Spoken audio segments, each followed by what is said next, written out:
ಧರ್ಮರಾಯಸ್ವಾಮಿ ದೇವಾಲಯದಲ್ಲಿ ಕರಗದ ಸಂಭ್ರಮ ಜೋರಾಗಿದೆ. ರಥಕ್ಕೆ ಕಳಶ ಇಡೋದ್ರ ಮೂಲಕ ವಿಧಿವಿಧಾನಗಳು ಆರಂಭವಾಗಿದೆ.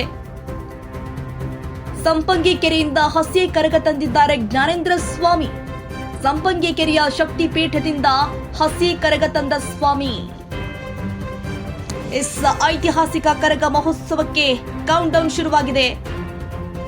ಪ್ರಕೃತಿ ರೂಪದಲ್ಲಿ ಭಕ್ತರಿಗೆ ದ್ರೌಪದಿ ದೇವಿ ದರ್ಶನ ಕೊಡಲಿದ್ದಾರೆ. ಸಂಪಂಗಿ ಕೆರೆಯಿಂದ ಹಸಿ ಕರಗ ತಂದಿದ್ದಾರೆ ಜ್ಞಾನೇಂದ್ರ ಸ್ವಾಮಿ.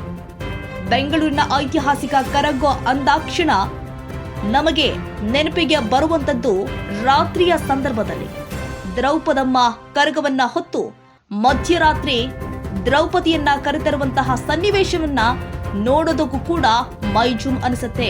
ಇನ್ನು ಬಾರಿ ಸಂಖ್ಯೆಯಲ್ಲಿ ಭಕ್ತರು ಕೂಡ ಆಗಮಿಸ್ತಾರೆ. ಈ ಒಂದು ದೃಶ್ಯವನ್ನ ಕಣ್ತುಂಬಿಕೊಳ್ಳೋದಕ್ಕೆ ಕರಗ ಅಂದಾಕ್ಷಣ ಬೆಂಗಳೂರಲ್ಲಿ ಇಡೀ ಜನಸ್ತೋಮವೇ ನಡೆದಿರತ್ತೆ.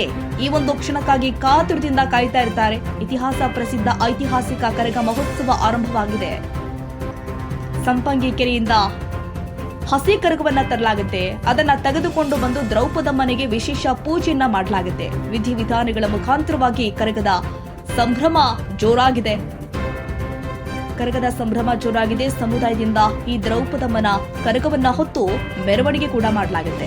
ಇದನ್ನ ನೋಡೋದಕ್ಕೆ ಸಾಕಷ್ಟು ಜನ ಕಣ್ತುಂಬಿಕೊಳ್ಳೋದಕ್ಕೆ ಕಾತುರದಿಂದ ಕಾಯ್ತಾ